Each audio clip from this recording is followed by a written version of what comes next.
Today's episode is a special episode. We're bringing on Pedro Miquelasso, RevOps strategist here at Elefante RevOps, a RevOps consulting company that I am the founder of. And it's a very special episode because we're going to be covering the Bowtie model and how to implement the Bowtie model in HubSpot and Salesforce. We're also going to cover why is the Bowtie model important today and why the funnel is outdated, that traditional funnel that everybody uses from top to bottom down to the funnel. And it's going to be an incredible episode. So tune in, should be good.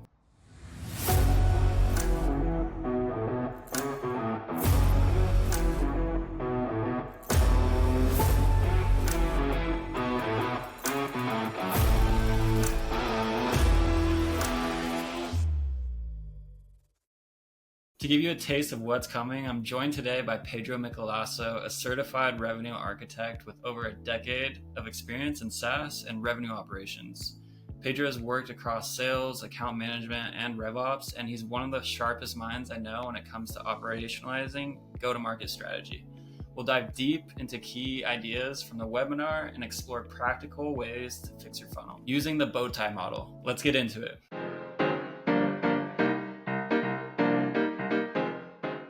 Pedro, let's start with the basics. You say funnels are leaking revenue. What do you mean by that exactly? What I mean is, if you don't have like a clear visibility of your buyer journey, and you don't know like what is the conversions, what is the velocity, and the overall performance, for sure there's like a high risk of like losing money and losing resources. What kind of symptoms should teams be watching for? How do you know your funnel's broken? If you don't have like a clear idea, if you don't know like answer really fast what is your conversion, average conversion, and know if it's like on track or off track compared to your industry, for sure it's one of the main reasons and the main ways to understand if your funnel is broken. Cool.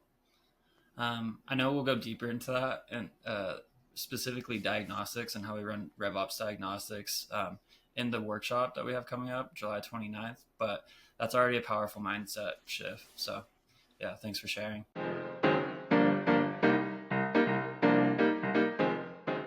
Let's talk about the Bowtie funnel. For folks who haven't heard of it, what is it and how is it different from the traditional funnel model?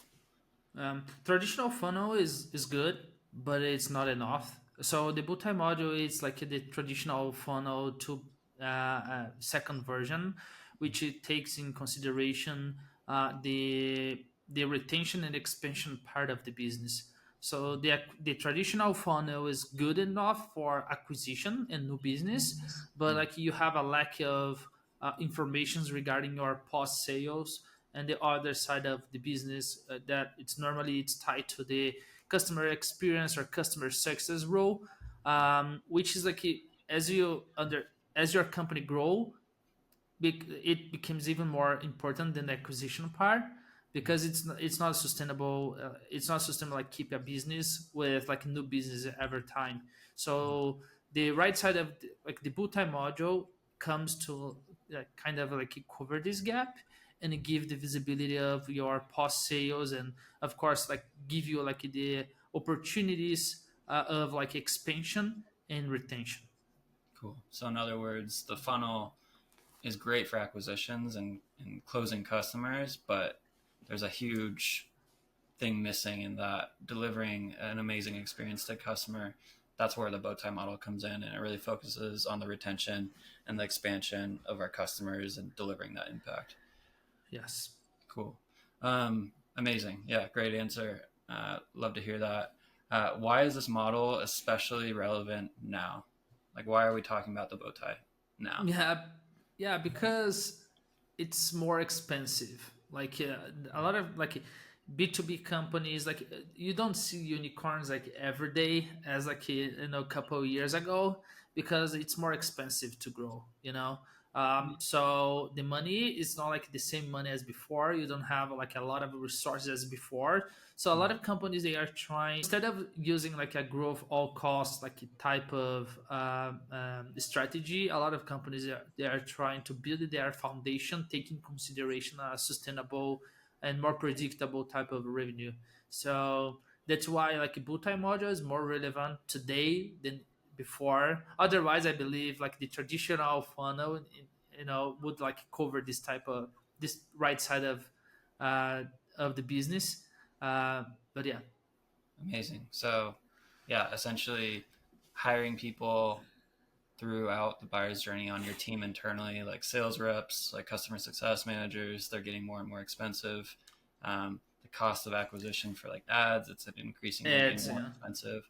And so the solution is the bow tie model and how we focus on retention and how we focus on our customers that we already have to over deliver that impact to them so that we can retain them for a long period of time, and also expand them and sell other products and services. And so you're saying that's where we reduce the cost so that we can grow our business, I guess, more sustainably. perfect. Perfect. Cool. Yeah, it's more. It's like a lower. It's cheaper, and it's like a longer term type of solutions and revenue channel. Amazing. Cool. I love that answer. Cool. And the best part about this is that you're showing this live July 29th, both how to do this in HubSpot and Salesforce. So check out the workshop July 29th, register now. And Pedro will share everything that he knows on how to do it inside of HubSpot and Salesforce with the bow tie model. So it'd be amazing. Amazing day.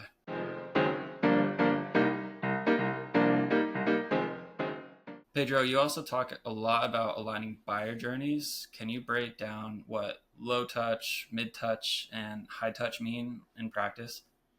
Yeah, because the Bowtie module it works for whatever company, even like in terms of like a size. Maybe you don't have like a post sales team, but like taking like you can take the Bowtie module as your like a foundation since the beginning.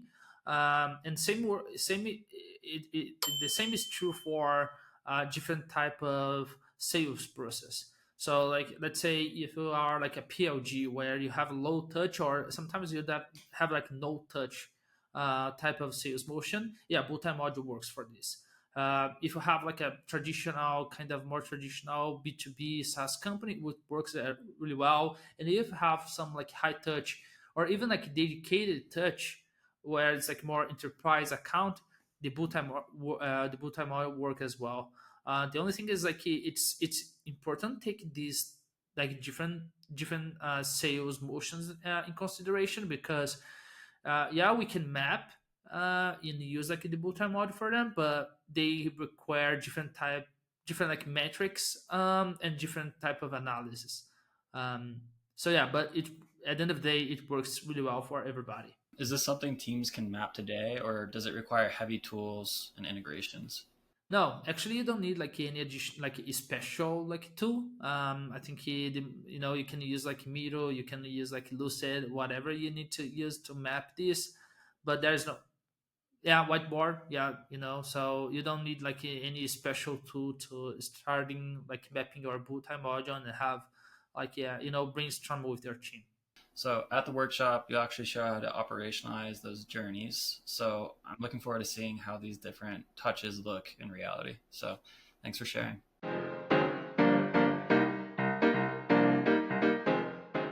Cool, Pedro. So let's shift gears to tools. Lots of businesses use either HubSpot or Salesforce. What is the difference between the two platforms when it comes to mapping the bow tie with them? Yeah, normally companies that use HubSpot and Salesforce, they use Salesforce more for like the top of the funnel marketing strategy, and Salesforce for like the actual sales process. So I think I mean, there's a couple of difference, especially from the technical standpoint, because before you go to have like a successful like implementation of the Bowtie module, you need to consider some things like the objects. So if you want to use like a lead object and contact object in Salesforce, there's a couple of limitations that give us the data, but in more a fractional way, which is not like really good. So um, you need to understand before you go and like implement the Bowtie module. You need to understand like which like what like where we should allocate your process. So I see companies using HubSpot for like marketing and pre-sales, and using like the sales and post-sales inside of Salesforce, which for me it's the best like use case. But some of them does, it's not at all like it's only like a marketing in HubSpot, and like the sales inside of the pre-sales and sales inside of Salesforce, which which like has a couple of nuance that should be addressed before you go and implement the Bowtie module. Amazing. And I'm sure those nuances you'll cover July 29th. So, Yes. Cool. What's one thing most teams overlook when mapping the buyer's journey to these CRMs? In terms of terminology, they have like different terminologies, and they don't understand like what is like the feedback loops. Because like the Bowtie module itself is really good, and once you implement this, like you may feel a little bit frustrated because honestly it doesn't change anything in your company. It tells me like I have like a better data in terms of velocity conversion, but like in reality nothing changed in terms of performance. And the reason why is because I think it's important when you are talking about like a Bowtie module, mapping the Bowtie module, implement the Bowtie module.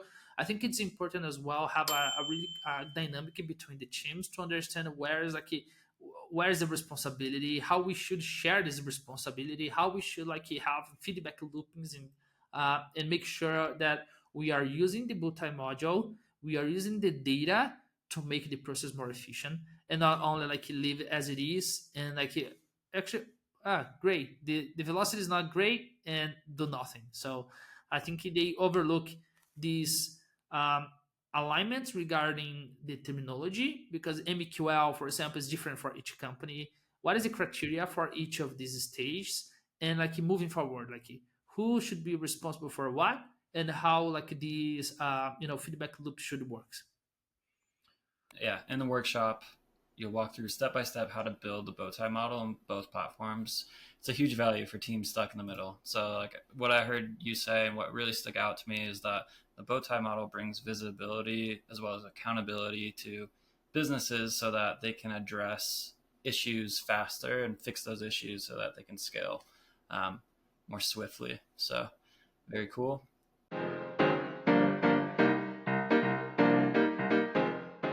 One last big question, Pedro. What are the key reports you'd recommend for measuring the health of your buyer's journey?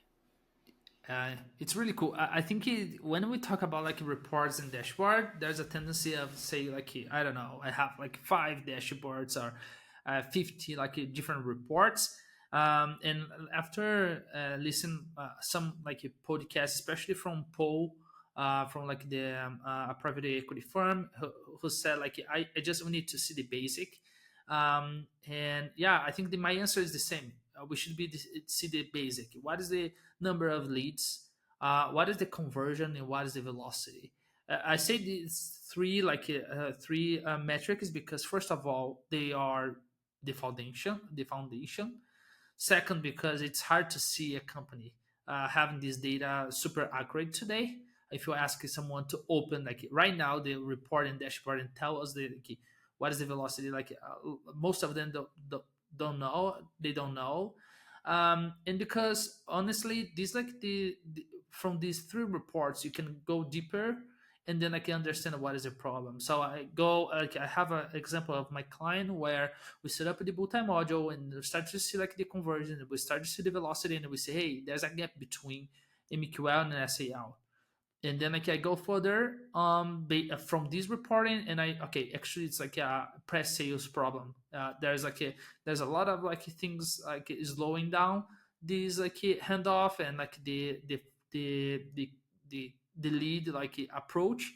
So I think these 3 reports, if you have them super accurate and you can rely on them, great. You are better than like most of the companies today, and you can from there like understand what else is important for your business. Pedro, it's been incredible to have you on. You are the RevOps strategist here at Elefante RevOps. You are the man with a plan, and it's been a pleasure having you on board with us. And I can't wait for this webinar, this workshop coming up, and I'm really looking forward to what you're going to share with everybody, to all of our viewers. So thanks for coming on.